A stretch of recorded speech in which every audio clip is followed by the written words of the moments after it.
Yeah, here we are on Tuesday. So what do we have for you this week? Yes, we have issues around alternative lending. You may have lots of questions around it, or you want to know a great deal about it. Tune in and no doubt call in 0208 472 5742. 0208 472 5742. So what we are going to be talking about, apart from alternative lending, we have a great deal of things for you. Clearly, we want to know what you think, your views, your opinion, your problems. So yeah, the topic is going to be on the second half. It's on council tax and bailiff. Maybe you have had experience of not being able to pay your council tax.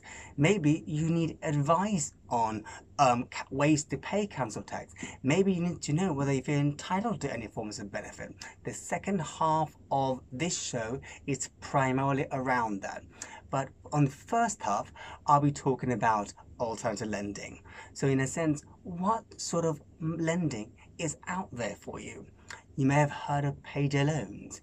You may have heard of credit unions. You may have heard of other fair finances. What do they mean to you and to your money? If you have any tips, phone in 0208 472 8415. Let me repeat, 0208 472 8415. So in the studio, we have Faisel Rahman. Hi, Faisel. Hi there. Faisel, clearly you are the don when it comes to finance and money. So, and also I understand you're the director of Fair Finance. But briefly, tell me a bit more about your history in the context of money and finance. Sure. Don's a pretty strong phrase, but I'll tell you a bit about my background so you can understand where I've come from. So I've spent the last 20 years of my life working on what some people call financial inclusion, but sometimes we know as microfinance and sometimes we call it alternative finance. I've worked in the Grameen Bank in Bangladesh, working on local microfinance programs, and at the World Bank, covering the country. So I spent nearly 2.5 years in Bangladesh. My parents are Bengali, and so I've often gone back there. In 1999, I came back to the UK and set up one of the first microfinance programs. I've also been involved in establishing debt advice services. And in 2005, I created Fair Finance, which is a responsible finance organization that tries to bring financial products and services to communities who can't access mainstream finance. It's a microfinance organization based in London. I mean, for you and I, microfinance might be simple to understand. For my listeners, make it simple. What does it mean? Sure. So microfinance is about how do you get small amounts of money to people who cannot access finance from the banks. And that, at the root, that's all it is. And you can use it for either being an alternative to high-cost money lending and other types of loan sharks, or you could use it to help you start and grow small businesses. What I've done in the UK is experiment with all of that and try to create an alternative finance organisation with it. All right, so I suspect you are the best person to properly teach us what alternative lending means. So alternative lending is a big phrase. So let me just maybe put it into context around lending in general. So most people will have access to a bank or banking account. Most of the mainstream population, that's what it means, mainstream banking, will access the primary source of credit will be from a bank or through some kind of bank provider. But there is an increasing number of people who are struggling to access finance from their banks, and it's usually because they have maybe some damage on their credit file, they've missed a payment, they've defaulted on something, or maybe they don't have a lot of data on their credit file. So on the bureaus where they collect all of your information about whether you've paid and what you've not paid, maybe you've never paid anything, maybe you've never borrowed anything, so you don't have a lot of data. And so when you have either bad data or no data, the banks struggle to lend to you. And in that market, you have a whole group of other lenders who are broadly known as alternative finance lenders. And some of those could be online, some of those could be on branches, some of those could be in your communities, some of those could be for profit, and a small number of those are not for profit. And that's the alternative finance market. You mentioned one of the kind of very well-known organizations and very well-known type of organisations in that group. Payday lending. So Payday lending is an alternative finance organisation. There are maybe 1 or 2 million people using it in the country at the moment. They offer small loans, usually of £200 or £300, often for a month or 2 months, usually charging up to 1,000 or just over 1,000%. Another big alternative finance provider are Doorstep lenders. These are individuals who come to your house and offers you finance. You find them in areas where there is difficulty accessing mainstream banking or finance. There are probably around 75,000 people employed in this industry, and they will charge around 600 or 700% to borrow finance. And then there is a much broader subprime market where you have companies that are lending online, second charge mortgages, other unsecured finance loans, and sometimes car loans. And these loans can be anything from a couple of 100% all the way up to 600%. So you've got a very big and broad sector of lending companies, and in total all of those organizations probably serve around maybe 7 or 8 million people in the United Kingdom, so they're not small. Okay, then how about this? Before we go into the types of lending that we talked about, payday lending, credit union, and other social lenders, let's see what members of the public think on this same topic, and do they know what alternative mean to them? For the track record, go ahead. Then obviously you had to go to lenders which are, you have to ever come in, if you want to come in and have a look, no problem, yeah. No problem at all. So what does all lending mean? Is it a good thing or bad thing? Well, bad in this bad, if you come into bad, then you have to pay higher interest rates, and then you're not really protected in any way, and people might even threaten you to take their money back. Yeah, so that's the bad one. A good one is, if you can't lend from the mainstream lenders, you have a choice to lend from other people. So there is a good thing. Or crowdfunding. Crowdfunding is a very good way to raise money. But then again, you might lose your money if you lend it to them. You might lose without protection. Thank you very much. As far as I understand, it's to do with credit unions, for example. I mean, I think they're a good idea, because I think, as far as I understand it, they're supposed to be non-profit making. So, hopefully they won't have as high interest rates as, these private lending companies. So I think it's probably a lot better and a lot fairer, and probably more, basically hopefully helps a more equal and just society, that sort of thing. And I'm trying to think of anything else.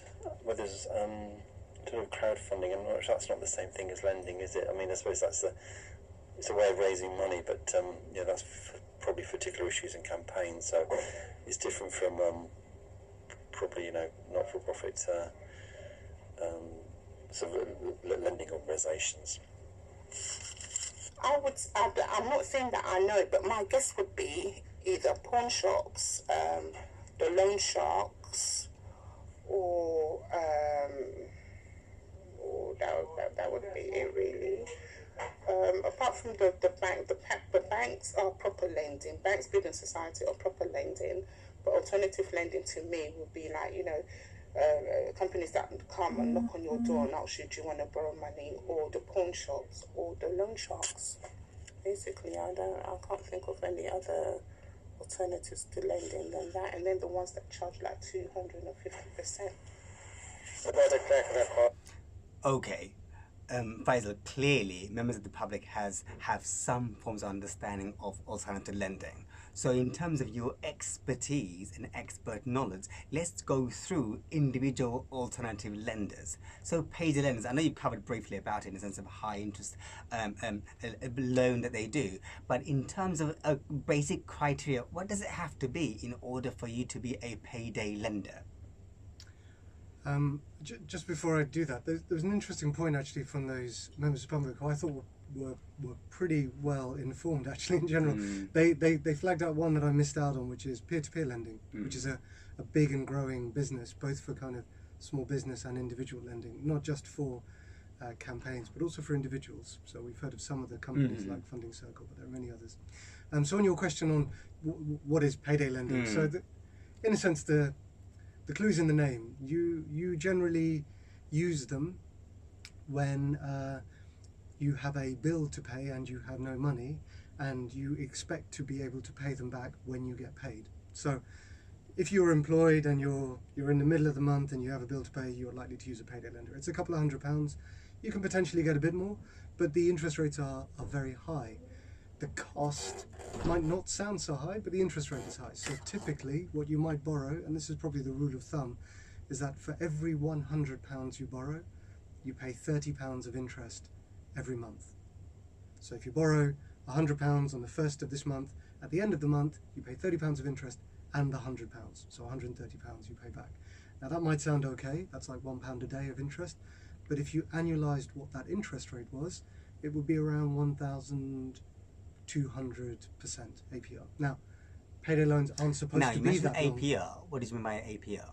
So the APR is how you have a standard way of looking at the interest rate of all lenders across all of their products, if those products were for a year long. So the interest rate for the APR, the annualized percentage rate for a payday loan, sounds very high, but you have to remember that these loans are supposed to be for a very short time. Very short time. So, okay, so you will have payday lenders, and recently payday lenders have been getting a lot of kicking. Why is that? Well, I think a lot of people have been a bit annoyed that payday lenders have been charged so high, but I think there's two issues. One, the interest rates people consider to be too high, unnecessarily high. And secondly, there were some pretty sharp practices in that sector. I think it's probably fair to say that it wasn't regulated very well, and there were lots of irresponsible lending to people who couldn't repay. In 2015, the regulator took a much stronger line on it, the Financial Conduct Authority, and they introduced a cap. So there's an interest rate cap that's been introduced for payday lending, which limits the amount of interest they can charge you, and they limit the amount of interest you can repay. So what's the current interest rate they can charge? So it's a bit complicated. What they've offered to charge, what you're allowed to charge is 0.8% per day on what you borrow. But the most important bit is you can never pay more than 100% of what you've borrowed back. So if you borrow if you borrow £100, you will pay £100 of interest maximum back. So if you go back to my previous example, if you borrow £100 and it costs you £30 every month, after 3 months you paid 90. That payday loan company is not allowed to charge you more than £100 on the £100 that you borrowed. So it's a way of capping how much people have to repay. And then secondly, they now have to check very carefully if you can afford the loan or not. All right, so we've covered payday lenders. So let's now move on to doorstep lending. So yes, it may be obvious. Doorstep means the lenders come to your door to lend, but in what way is the lender different from payday lender? So the main one is probably payday lenders are generally found online. You find them in some shops, but they're mainly online. Doorstep lending is obviously in the name. It's again, they come to your door, they work on your estates maybe, or they work in your communities. It's found in certain geographic areas in London, but also around the country. A couple of million people are using them. So typically, they will be lending you larger amounts than payday lending, so maybe 400, 500, 600. And typically the loans will be for longer, usually for at least 6 months, often for longer. And the payments are weekly. They're usually in cash, although they're increasingly using other forms of technology to do this. And it's a very long and established business in the UK. I think the biggest company doing this has been doing it for nearly 130 years. Could you name a few? So probably the biggest well-known one is the Provident Financial, which has lots of subsidiaries that it owns. You might have come across in East London. There are other similar organisations like Rhodes Finance or Greenwood, and in other parts of the country there are companies like Loans at Home, as well as Morses Club. So these are companies around the country, and so typically they will lend you an amount, and then a collector will come and make their weekly collections at your house or at somewhere convenient. So let's say, okay, we talked about doorstep lending, we talked about payday lending. Where does credit union fit into the picture?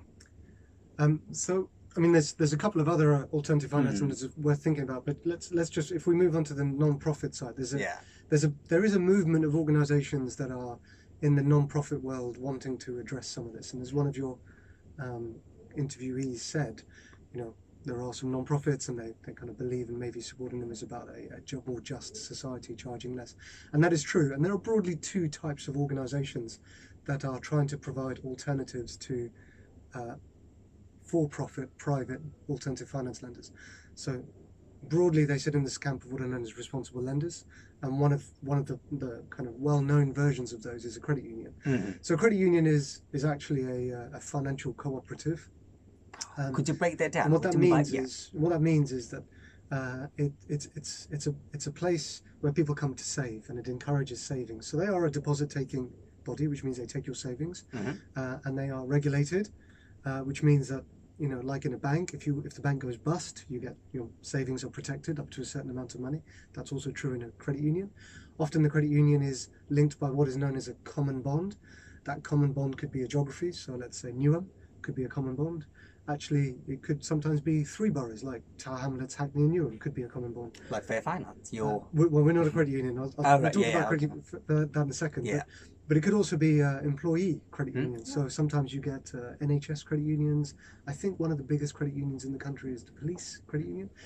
And so typically what you do is you save regularly, and they protect your savings, and they put your savings in. You get whatever interest they can charge you, offer you to do that. And then they can lend you money, and they will lend you money against your savings, and sometimes a multiple. So if you save, I don't know, it's different for every credit union, but generally you need to save a certain amount of money, and then they will lend you a multiple of that money. And often these credit unions are linked by, as I said, this common bond, which is their community, and they are non-profit. So they don't have external shareholders to distribute profits to, but they do distribute their profits to the savers. So they do try and become sustainable and generate surpluses. And they're typically cheaper. So they can charge anything from 1 to 3% per month, which could be annualized at anything from, I guess maybe, my maths is a bit poor here, but anything from, say, 15 to 50 odd %. I mean, their interest rate is capped by this legislation anyway, and that's what makes it a credit union. Well, that's one of the limitations that they have. They can either charge 1, 2, or 3% a month. That's their cap. Their cap is up to 3% a month. So, okay, so we've covered credit union. The purpose is for them to save. Once you get the habit of saving, then it's all about borrowing. So let's say, in terms of other lenders that are alternative, can you think of any? Yeah, so as I said, there are two groups of the non-profits, of which credit unions are one. But actually, I mean, I've been doing this work for a long time now, and one of the things that has been really clear to me is that there are a large number of people for whom it's very difficult to save, actually, because they're either living hand to mouth, they're not generating surpluses, they don't have a regular income. All of these things contribute to a very fragile and vulnerable financial life. And so sometimes the credit union just isn't appropriate for them, or it isn't appropriate for them in a level that is helpful or useful to get them out of high cost debt. So one of the things I set up was Fair Finance, but there are a number of other organisations like Fair Finance, which are not credit unions. They are responsible finance organisations. So Fair Finance in London, there's some in the north of England, in the northwest and the northeast, companies called Moneyline, Five Lambs, Scott Cash. There are various ones around the country, all bound together under what is known as the Responsible Finance Network. And these organisations, they're very different. They don't have a common bond, so you're not limited as to how you can access them. So they can access people from anywhere. Secondly, they're not a deposit taker, so they're not looking for your savings, and therefore they're not interested in you saving. What they are interested in is helping you borrow, and so they will generally lend to people who can't save, or people who are either finding it difficult to save or need to generate more income before they can save. But so, how does that? Where does the credit reference agency fit in when you are lending? So, when anyone is lending, they need to judge and make the assessment on how somebody can afford the loan that they've got. And one of the questions to ask when you do that is, what is their income? What is their expenditure? And then you want to look at, I mean, you're a debt advisor, so you know this clearly. You want to know how many other debts have they got. And so the credit reference agency keeps the data on what other debts you have, depending on making sure you use the right credit reference agencies. Mm-hmm. So just to come back on who the responsible finance providers are, they will be making these judgments on whether you can afford to borrow a loan, not based on your savings, because obviously they don't see that, but based on your affordability and your credit history, and make a kind of a judgment call. And typically what they're doing is they're lending to people who, as one of your respondents said, can't use mainstream finance, so they're probably a bit more expensive. So typically all of the lenders in this market are more expensive than going to the bank. But the truth is they're lending to people that the banks don't lend to. So it's not the same group of people. And so they will make the decision and lend to them. So if you consider a company like Fair Finance, we will lend to people before they build up a savings habit. So maybe in the long run, after they build up some disposable income, they might be able to then use a credit union account, or maybe if they build up their credit history over time, they may be able to use a mainstream bank. But the idea being, there are a group of people out there who are not risky, but they just have poor quality data. There are a group of people out there who are creditworthy, they're just not being assessed properly. They're being assessed based on their history as opposed to their potential. And when I started this, when you started this interview, you asked me my background, and in a sense that's the root of where microfinance fits into this. It's an assessment based on your creditworthiness to understand how you can lend to somebody without building up savings, without building up anything else, trying to understand people. So my organisation and many others who are in the responsible finance movement, they will often interview people face to face, on the phone, increasingly online, but they will engage with them and try to capture and find out a bit more about who they are, as well as the data on whether they've paid their debts or not paid their debts, and if they haven't paid their debts, why they haven't paid their debts, and if they're not able to balance their finances, try and understand why they can't do that and what they might be able to do to help. All right, so we've covered a great deal about different types of products and services. Now let's move on to things that consumers need to be aware of. Now, when you're signing a consumer credit agreement for a loan, either Payday loan or any other loans, what sort of things should someone be aware of? What sort of things should there be before you sign that agreement? I think the first thing to say is that borrowing is a last resort for many people, and should probably be only done when you need to. Your first resort is to think of, do you really need to borrow, or do you not need to borrow? Could you save for a bit longer? Could you not spend? Could you push this to when you get paid? Could you make this expenditure at a time when you had the money? So that's the first thing to say, is that borrowing needs to be done responsibly. And you need to think carefully about it. The second is to think about, if you are going to borrow some money, how are you intending to repay it? Like, where is the money going to come back? So, you may well find, like many people do, that you have a bill that's just very expensive, or an emergency that needs to be paid, and it does need to be paid today. So it is the right decision to make. But you need to remember that if you're going to be able to repay it, you've got to have the money coming in at a later date. So if you pay this bill for £500 today, remember, if you're getting paid in 3 weeks, you're now going to take £500 out of your pay. You better make sure that taking £500 out of your pay is enough.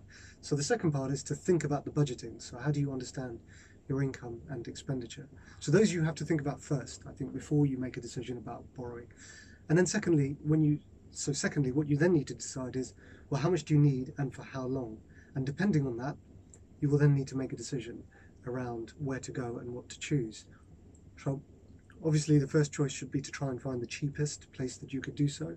And for most people, that will be their bank. It could be the extension of an overdraft. It could be an extension of an existing credit facility. All of those are just much better and cheaper for you. But if you can't get those, you then need to look at the range of other providers that are out there. So if you're definitely sure that you have to make this expenditure, you then need to think about, do you need something that's short term, something that's medium term, something that's longer term? Once you've made that decision, look at the various providers. There are various websites that you can choose, various money-based websites where you can choose the different types of providers. But it's very important that what you do is you think about what the interest rate is that they're charging, what the repayment rates, what the repayment frequencies are, and very clearly make sure you understand the total cost of credit, so exactly the amount of money that you're going to be borrowing. Every lender should give you that information, so you should be clear that you've got that. If you're doing this online, I would recommend that you do a lot of searching to figure out whether other people have validated and trust that lender, because you're going to be giving them a responsibility to collect from you. And if it's another type of lender, just make sure you've done sufficient research that you're comfortable using them. Once you've done all of that, you'll get a whole lot of contracts, including what is known as pre-contractual information. Make sure you use a regulated lender. To know if they're a regulated lender, they will have something called a consumer credit license. They will be regulated by the FCA. If they aren't regulated by the FCA, then it is illegal for them to lend you any money, which means that they are a loan shark, and so you shouldn't borrow money from them. Once you know all of that, and you have all of that information, you should then make the decision based on all of that. Well, Faisel, Director of Fair Finance, I would like to thank you for coming. Hopefully you can take part in the future as often and share your wisdom and knowledge. On that note, listeners, we'll be taking a brief break and come back to you to talk to you about council tax and bailiff. All right, thank you.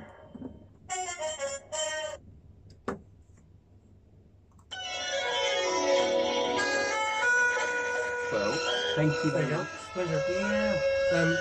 Probably didn't really get to talk in much detail about the rest of the alternative finance stuff that was mentioned, because it isn't just, it's not payday lending and doorstep lending, it is much broader. You focused on the two well-known, but there is a whole market of peer-to-peer subprime lending, which we have mentioned. Yep.